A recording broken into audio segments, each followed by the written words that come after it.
Three bewares that we're focusing on here are actually things that can disrupt the mercy that we're learning, that can disrupt the faith and the prayer.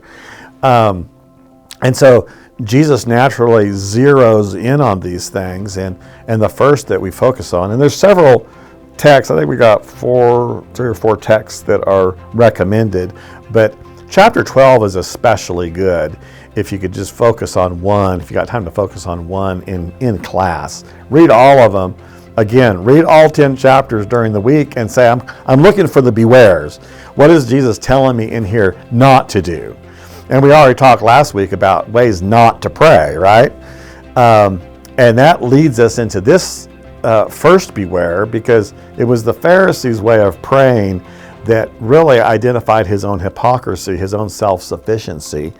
And that is the first beware that Jesus gives. Beware of the hypocrisy, or the leaven, the hypocrisy of the Pharisees. And it's sad that, so much of the religious tradition of this time had kind of devolved into an appearances-based. The hypocrisy is the Greek word behind that is almost like a mask. It's that actor's mask. And so it's about presentation. In our social media world, we have a lot of emphasis on presentation, right? You can kind of present yourself the way you want to be seen, not necessarily who you are. Jesus' gospel is about authenticity. It's about being vulnerable with him. And the killer to authenticity is hypocrisy. And so he's like, don't be like the Pharisees. Be real with me. Be honest. Show your true colors.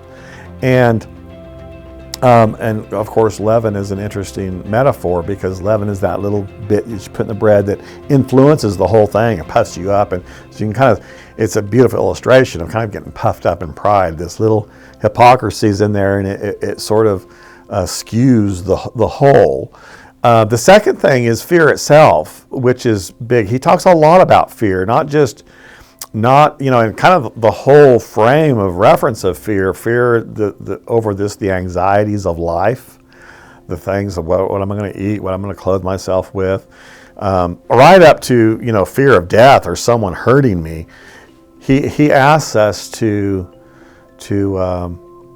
not fear, but to fear him.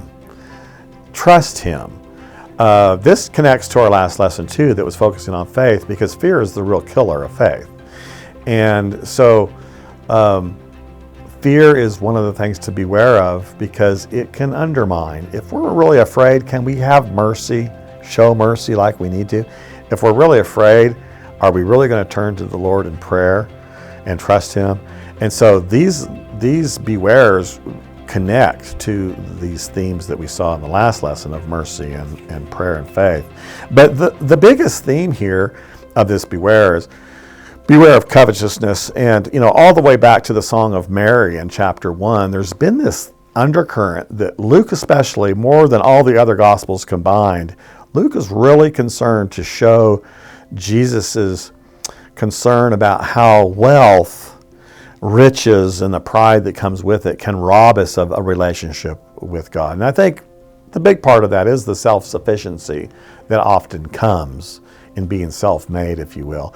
It's not really about how much. It's about where we've put our priorities. I think I say here in this is worth reading at the end to think about it.